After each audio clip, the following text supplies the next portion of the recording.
অনেকে দেখবেন একসময় সে প্রতি মাসে ৳১,০০,০০০ ইনকাম করত। ১০ বছর পরে গিয়ে সে চাকরিটা হারিয়ে ফেলেছে। কোনো কারণে সরকার বদলে গেছে, অর্থনৈতিক অবস্থা, দেশের রাজনৈতিক পরিস্থিতি, প্রাকৃতিক সমস্যার কারণে কোনো কারণে তার চাকরিটা চলে গেছে। তখন সে ১ বছর যেতে না যেতে তার পরিবারের অর্থনৈতিক অবস্থা খুবই খারাপ হয়ে যায়। বাসায় বাজার করার জন্য টাকা থাকে না। একটু চিন্তা করে দেখেন তো, সে ১০ বছর চাকরি করেছে, প্রতি মাসে ৳১,০০,০০০ করে ইনকাম করেছে। কিন্তু সে চাকরি চলে যাওয়ার পর একটা বছরও সুন্দর করে অর্থনৈতিকভাবে সচ্ছলভাবে চলতে পারতেছে না। এর কারণটা হচ্ছে কি জানেন? যখন সে টাকা পয়সা ইনকাম করেছিল, তখন ওই ইনকামটাকে সঠিকভাবে ব্যবহার করতে পারে না। যার কারণে ওই অজ্ঞতার কারণে, সঠিকভাবে ব্যবহার করতে না জানার কারণে তার চাকরি চলে যাওয়ার পর সে একটা বছরও সুন্দর করে নিজের পরিবারটাকে চালাতে পারতেছে না। এইজন্য আমি আপনাদেরকে বলব, আমরা যারা বিভিন্ন পেশাতে আছি, আমাদেরকে ভবিষ্যতের কথা মাথায় রেখে, আমাদের ছেলে-মেয়ে পরিবারের কথা মাথায় রেখে, আমি একটা সময় বৃদ্ধ বয়সে যাব, যদি আল্লাহ আমাকে বাঁচায় রাখে। এই কথাগুলো মাথায় রেখে আমাদেরকে কি করতে হবে? আমাদের যে আর্নিং, আমাদের যে ইনকাম, এগুলোকে সঠিকভাবে ব্যবহার করতে জানতে হবে। অর্থাৎ আমি যেটা বলতেছি, আপনি প্রতি মাসে যে পরিমাণ ইনকাম করেন, ওখান থেকে ১ম এ আপনাকে কি করতে হবে? কোনো কিছু না ভেবে ১০-৩০% এর ভিতর একটা অ্যামাউন্ট আপনাকে সঞ্চয় করতে হবে, জমা করতে হবে, জমিয়ে রাখতে হবে। কেন? আমরা অনেকে কি করি? ইনকাম করেছি ১ মাসে ৳৫০,০০০। ১ম এ আমি আমার ফ্যামিলির জন্য খরচ করি। বিভিন্ন কিছু কিনি, বাজার-সাজার করি। যা কিছু প্রয়োজন ক্রয় করার পর শেষ পর্যন্ত গিয়ে অল্প যা থাকে এগুলো আমরা সঞ্চয় করি। আপনি এমনটা করবেন না। ১ম এ আপনি ১০-৩০% এর ভিতরে একটা অ্যামাউন্ট আপনি ১ম এ সঞ্চয় করেন। ১ম এ ব্যাংকে একটা সঞ্চয় অ্যাকাউন্ট খুলে ওখানে আপনি ১ম এ সঞ্চয় করেন। এরপরে যে টাকাগুলো থাকবে, বাদবাকি টাকাগুলো থাকবে, ওগুলো নিয়ে আপনি কি করেন? আপনার সংসারের খরচটা ওগুলো দিয়ে যতটুকুর ভিতর পারেন চালিয়ে নিয়ে যান।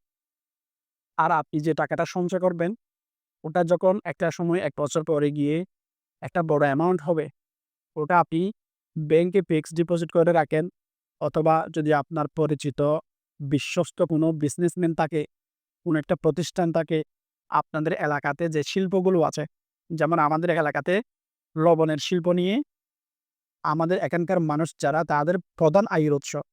এটা আমাদের আঞ্চলিক শিল্প, লবণের শিল্প। এখানে ছোট বড় অনেক ধরনের প্রতিষ্ঠান, বিজনেস প্রতিষ্ঠান রয়েছে লবণ নিয়ে বিজনেস করে। আপনাদের এলাকাতে কি শিল্প আছে? আপনাদের এলাকাতে কোন শিল্পটা খুব জনপ্রিয়, যেটা নিয়ে ছোট বড় অনেকগুলো বিজনেস প্রতিষ্ঠান চলতেছে, অনেক বছর ধরে বিজনেস করতেছে আপনার পরিচিত আত্মীয়স্বজনরা, আপনার চাচা, খালু যারা আছে, আপনি ওখানে ইনভেস্ট করেন। একটু সাবধানতার সাথে করতে হবে। আপনি বিভিন্ন বিজনেসে, ব্যাংকে কোথায়, কোথায় সুযোগ রয়েছে, প্রতি বছর আপনার সঞ্চিত টাকাটা বিভিন্ন খাতে আপনি ইনভেস্ট করেন। আপনি ১ বছরের টাকা জমিয়ে ৳২-৩ লক্ষ পেয়েছে, আপনি ব্যাংকে ফিক্সড ডিপোজিট করে রাখেন। ৫ বছর পরে যেন এটা ডবল হয়ে যায়। আর আপনি ১ বছর জমিয়েছেন, এর পরের বছর ওটা জমিয়ে কি করেন? কোন একটা বিজনেসে ইনভেস্ট করেন। ওখানে বাৎসরিক কত পার্সেন্ট প্রফিট হতে পারে, সবকিছু এনালাইসিস করে দেখে, তাদের সাথে কথা বলে, শক্তভাবে কাগজপত্র করে, কয়েকজন সাক্ষী রেখে, আপনাদের এলাকার সম্মানিত মুরুব্বি যারা আছে, তাদেরকে সাক্ষী রেখে আপনি ইনভেস্ট করেন স্ট্যাম্প পেপারের মাধ্যমে। আপনার টাকাটা যেন মাটি না হয়। আপনার টাকা নিয়ে তারা বিজনেস বন্ধ করে চলে যেতে পারবে না।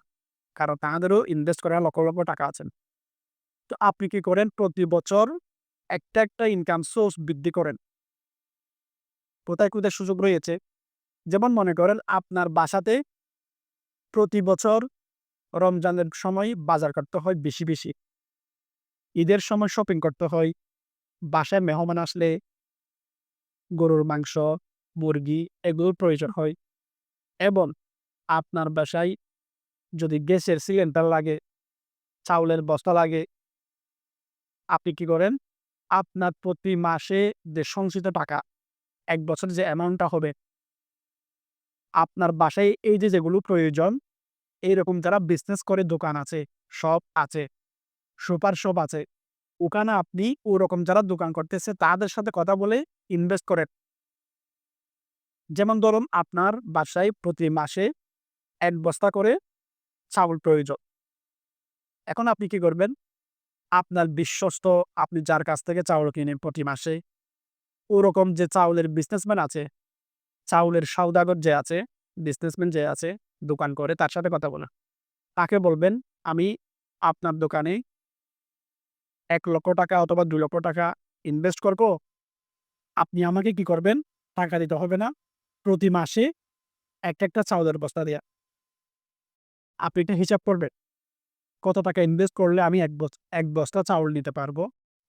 এরকম একটা 20% প্রফিট ধরে, 25% অথবা 20% প্রফিট ধরে আপনি হিসাব করে ওই পরিমাণ একটা অ্যামাউন্ট তার দোকানে ইনভেস্ট করবেন। তখন কি হবে জানেন? আপনার বাসায় যে প্রতি মাসে চাউল প্রয়োজন, আপনার ইনভেস্ট করা টাকার মাধ্যমে আপনার বাসায় প্রতি মাসে ১ বস্তা করে চাউল নিয়ে যেতে পারবে। তখন যে আপনার প্রতি মাসে চাউলের খরচ, ওটা অটোমেটিক চলতে থাকবে। আপনাকে আর এক্সট্রা কোনো টাকা কি করতে হবে না, চাউল কেনার জন্য খরচ করতে হবে না। ইনভেস্টের যে প্রফিট ওখান থেকে হয়ে যাবে। এভাবে আপনি প্রতি বছর আপনার ফ্যামিলিতে যে খরচগুলো আছে, যেগুলো প্রয়োজন, যে প্রোডাক্টগুলো প্রয়োজন, ওই প্রোডাক্ট নিয়ে যারা বিজনেস করতেছে, আপনার পরিচিত, বিশ্বস্ত, তাদের কাছে আপনি একটা অ্যামাউন্ট ইনভেস্ট করেন। তার বিনিময়ে ওই প্রোডাক্টগুলো নেন। টাকা না নিয়ে প্রোডাক্ট নেন। তখন কি হবে জানেন? তারা আপনার কাছ থেকে প্রাইসটাও কম রাখবে। ডিসকাউন্ট দেবে, আপনি যেহেতু ওর পার্টনার। ওর কাছে আপনি ইনভেস্ট করেছেন এইজন্য। ধরুন আপনার প্রতি বছর ঈদের সময় ২০-৩০ হাজার টাকা শপিং করতে হয়। আপনার ছেলে-মেয়েদের জন্য, আপনার জন্য, আপনার মা-বাবার জন্য, আপনার ওয়াইফের জন্য শপিং করতে হয়। তো আপনি কি করেন? ওরকম যে বড় শোরুম গুলো আছে, কাপড়ের শোরুম, আপনি ওখানে ইনভেস্ট করেন। তার বিনিময়ে কি নেন?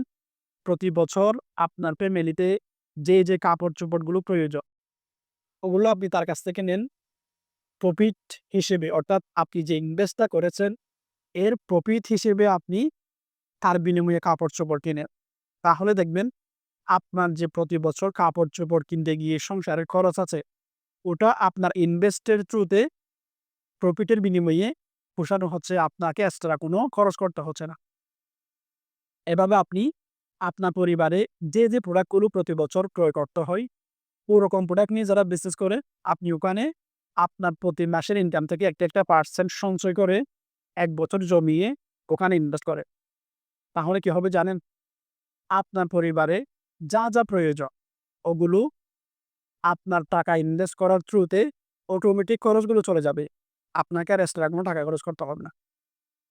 যেমন মনে করেন আপনার ফ্যামিলিতে মাছ প্রয়োজন। তাহলে মাছ ব্যবসায়ী যারা আছে পরিচিত, ওখানে ইনভেস্ট করেন। আপনার ফ্যামিলিতে গরুর মাংস প্রয়োজন। মাসে ২-১ বার, ৩ বার, ৪ বার। তাহলে যারা গরুর মাংস নিয়ে বিজনেস করে, ওখানে ইনভেস্ট করে। মুরগির প্রয়োজন, মুরগির দোকানে ইনভেস্ট করে। এবং তেল প্রয়োজন, যারা হোলসেলে তেল বিক্রি করে, ওখানে ইনভেস্ট করে। গ্যাস প্রয়োজন, গ্যাসের বিজনেস যারা করে, ওখানে ইনভেস্ট করেন। আপনি ১ বছর টাকা জমাবেন। আপনার ইনকাম থেকে প্রতি মাসে ২০-৩০% সঞ্চয় করে একত্রিত করে ওই টাকাটা বছর শেষে আপনি একটা জায়গায়, একটা খাতে ইনভেস্ট করেন। তাহলে দেখবেন ২, ৪, ৫ বছর, ১০ বছর পরে গিয়ে আপনার পরিবারের যে খরচ সবকিছু অটোমেটিক হয়ে যাচ্ছে। আপনার যে ইনকাম, আপনি তখন পুরাটাই সঞ্চয় করতে পারবেন। এরপর আপনার ১ বছরের প্রতি মাসের যে ইনকাম, ওটা সঞ্চয় করে আপনি আরো বড় পরিসরে আপনি বড় বিজনেসে, শেয়ার মার্কেটে, স্টক মার্কেটে, রিয়েল এস্টেট যে ডেভেলপার কোম্পানিগুলো আছে, যেখানে resort, hospital, commercial business, commercial space তৈরি করতেছে, আপনি এরকম প্রজেক্টে ইনভেস্ট করতে পারবেন। এভাবে আপনি যখন কন্টিনিউ রাখবেন এই প্রসেসটা, ১০-২০ বছর পরে গিয়ে দেখবেন আপনি অর্থনৈতিকভাবে ফ্রি হয়ে গেছেন। অর্থাৎ আপনার যে ইনকাম, আপনার যে আর্নিং, এটাকে সঠিক ব্যবহার করার কারণে আপনি ১০-১৫ বছর পরে গিয়ে দেখবেন আপনি অর্থনৈতিকভাবে একদম স্বাধীন হয়ে গেছেন। আপনাকে পরিবার চালাতে গিয়ে, নিজের পার্সোনাল খরচ চালাতে গিয়ে, বিভিন্ন খরচের চাহিদা মেটাতে গিয়ে আর কোনো টেনশন করতে হবে না। কারণ তখন আপনার খরচের চাইতে আর্নিং বেশি হবে। কারণ আপনি বিভিন্ন বিজনেসে বহুমুখী একাধিক ইনকাম সোর্স তৈরি করার কারণে আপনার ইনকামটা খরচের চাইতে কয়েক গুণ বেশি হয়ে গেছে। এভাবে করে আপনি চাইলে আপনার ইনকাম, আপনার সম্পদ, আপনার টাকা এগুলোকে সঠিক ব্যবহার করার মাধ্যমে অটোমেটিক্যালি একটা অর্থনৈতিক ফ্রিডম, স্বাধীনতা নিয়ে আসতে পারবেন। খুব সুন্দর একটা জীবন গড়ে তুলতে পারবে। যেটা আমরা বাংলাদেশে বর্তমানে যারা আছি, প্রায় 95% মানুষ, আমি এখন যতক্ষণ আলোচনা করলাম, এভাবে করে কেউ আমরা চেষ্টা করি না। 5% মতো মানুষ কিন্তু করে। যার কারণে তারা জীবনে সফল। টাকার কোনো অভাব নেই। খুব সুন্দর একটা জীবন গঠন করেছে। যেখানে অর্থনৈতিক কোনো সমস্যা নেই। কিন্তু আমরা লায়াবিলিটি কি দিই, খরচ করি, মানুষকে শো অফ দেখার জন্য কি করি? যা ইনকাম করি প্রতি মাসে তার চাইতে বেশি খরচ করি।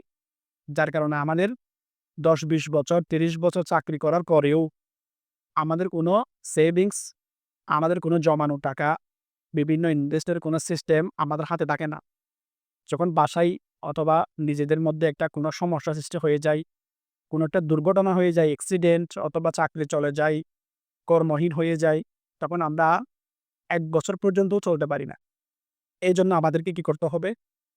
আমাদের ইনকাম থেকে একটা পার্সেন্টেজ সঞ্চয় করে ওটাকে প্রপার জায়গায় ইনভেস্ট করে অর্থনৈতিক ফ্রিডম, অর্থনৈতিক স্বাধীনতা এরকম একটা জীবন তৈরি করতে হবে। আজকের এই ভিডিওটা এ পর্যন্ত।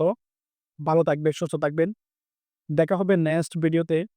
যদি চ্যানেলটা সাবস্ক্রাইব করে না থাকেন, তাহলে সাবস্ক্রাইব করে দেবেন। সবার আগে যেন আমাদের ভিডিওগুলো আপনার কাছে চলে যায়। তো দেখা হবে নেক্সট ভিডিওতে। তো ভালো থাকবেন, সুস্থ থাকবেন। আসসালামু আলাইকুম।